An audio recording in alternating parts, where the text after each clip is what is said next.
Right, well, from silencing critics abroad to silencing those right here at home, President Obama promised transparency when he came into office. Today, his administration is increasingly regarded as the worst on issues related to freedom of information and, of course, transparency. For a look at how and why this is happening, I'm joined by Jason Leopold. He's the lead investigative reporter at truthout.com. Jason, welcome back to the program. I want to begin with Freedom of Information Acts. The Senate is meeting today to sort of talk about freedom of information requests in light of it being Sunshine Week and all. I know that you've done quite extensive work on this issue. There's a lawsuit at hand, but talk to me a little bit about how this critical law is finding roadblocks, I guess, here in the U.S. by those who seek to use it to get information. Sure. Well, you know, first of all, when Obama came into office, he made these promises. He signed an executive order promising to usher in a new era of open government and transparency. Eric Holder, the Attorney General, had issued some new guidelines in March of 2009. However, what people seem to forget, or may not be even aware of, is that immediately after the administration released these memos on that the CIA and the Justice Department's Office of Legal Counsel prepared and used for interrogation and torture, the so-called torture memos, that was it. The administration had clamped down on releasing anything else from that point on, and that was back in April of 2009. What the administration has done is anything that has to do with national security, the so-called war on terror, past administration abuses, such as issues revolving around the Patriot Act. This administration has gone to court, has asserted state secrets to block the release of information. Shortly after these memos were released, this administration had promised to release photographs of that would depict the treatment of U.S. or rather prisoners in custody of the United States government military in Iraq and Afghanistan. There was a huge outcry, and Dick Cheney and his daughter Liz Cheney had attacked the administration for even considering to release those photos. So what this administration had done is that they were preparing to go to the Supreme Court to basically block the release of the photos because a lower court had ruled that they must be released to the ACLU who had sought them.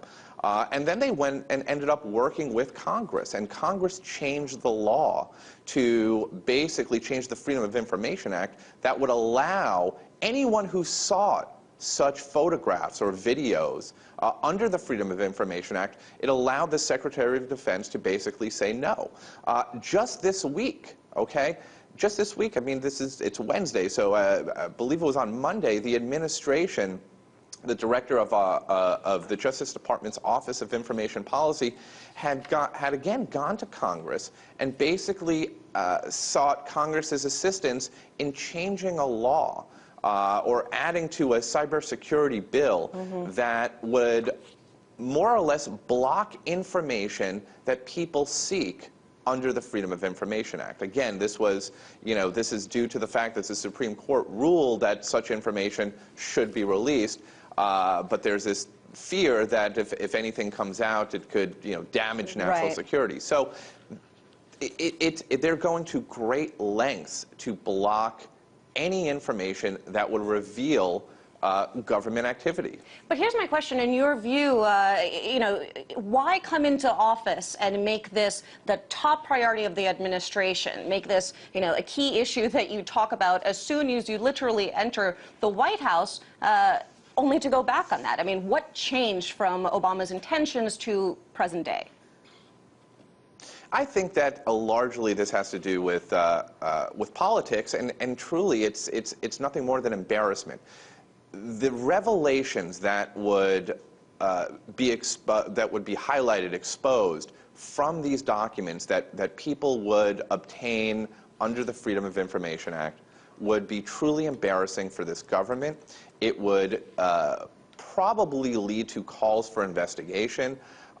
It would show, in my opinion, some extreme abuses of the law, that that the law was being abused. I mean, look, if you recall when these Justice Department memos, Office of Legal Counsel memos were released, I mean, the blowback was truly reached a heated point where Republicans attacked the administration. They were accused of basically providing the enemy, Al-Qaeda, with our sources and methods.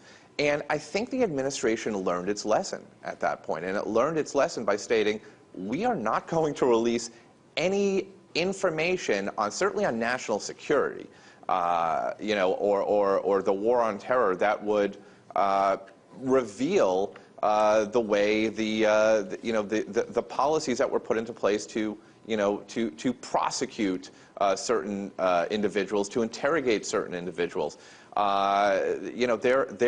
This administration, I think it believed that it could make some changes, but it learned its lesson, and I think that moment in time, when those memos were released, that's when everything changed, and we saw it happen with the photographs.